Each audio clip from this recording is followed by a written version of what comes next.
When I was 27 years old, I left a very demanding job in management consulting for a job that was even more demanding, teaching. I went to teach 7th grade math in the New York City public schools. And like any teacher, I made quizzes and tests. I gave out homework assignments. When the work came back, I calculated grades. What struck me was that IQ was not the only difference between my best and my worst students. Some of my strongest performers did not have stratospheric IQ scores. Some of my smart kids weren't doing so well, and that got me thinking. The kinds of things you need to learn in 7th grade math. Sure, they're hard. Rations, decimals, the area of the parallelogram. But these concepts are not impossible, and I was firmly convinced that every one of my students could learn the material if they worked hard and long enough. After several more years of teaching, I came to the conclusion that what we need in education is much better understanding of students of learning from a motivational perspective, from a psychological perspective. In education, the one thing we know how to measure best is IQ. But what if doing well in school and in life depends on much more than your ability to learn quickly and easily? So I left the classroom and I went to graduate school to become a psychologist. I started studying kids and adults in all kinds of super challenging settings. And in every study my question was, who is successful here and why? My research team and I went to West Point Military Academy. I tried to predict which cadets would stay in military training and which would drop out. We went to the National Spelling Bee and tried to predict which children would advance farthest in competition. We studied rookie teachers working in really tough in neighborhoods, asking which teachers are still going to be here in teaching by the end of the school year, and of those, who will be the most effective at improving learning outcomes for their students. We partnered with private companies, asking which of their salespeople is going to keep their jobs and who's going to earn the most money. In all those very different contexts, one characteristic emerged as a significant predictor of success, and it wasn't social intelligence, it wasn't good looks, physical health, and it wasn't IQ, it was grit. Grit is passion and perseverance for every long-term goals. Grit is having stamina.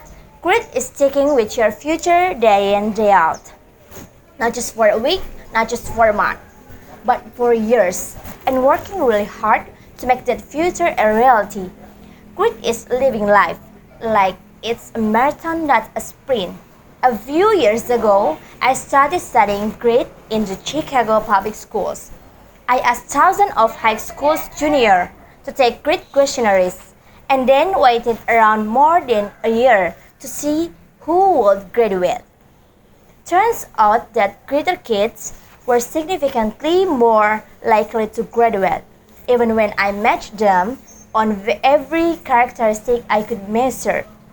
Things like family income, standardized achievement test scores, even how safe kids felt when they were at school. So it's not just a West Point or National Spelling Bee that grit matters, it's also in school, especially for kids at risk for dropping out. To me, the most shocking thing about grit is how little science knows about building it. Every day, parents and teachers ask me, how do I build grit in kids? What do I do to teach kids a solid work ethic? How do I keep them motivated for the long run? The honest answer is, I don't know. What I do know is that talent doesn't make you greedy. Our data show very clearly that there are many talented individuals who simply do not follow through on their commitments. In fact, in our data, grit is usually unrelated or even inversely related to measures of talent. So far, the best idea I've heard about building grit in kids is something called growth mindset. This is an idea developed of Stanford University by Carol Dweck.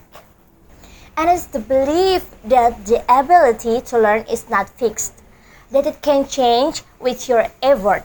Dr. Dweck has shown that when kids read and learn about the brain and how it changes and grows in response to challenge, they're much more likely to persevere when they fail, because they don't believe that failure is a permanent condition. So growth mindset is a great idea for building grit, but we need more. And that's where I'm going to end my remarks, because that's where we are. That's the work that stands before us.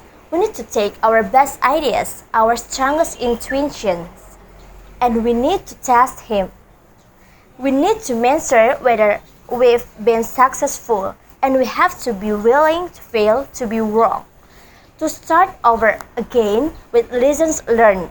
In other words, we need to be greedy about getting our kids grittier. Thank you.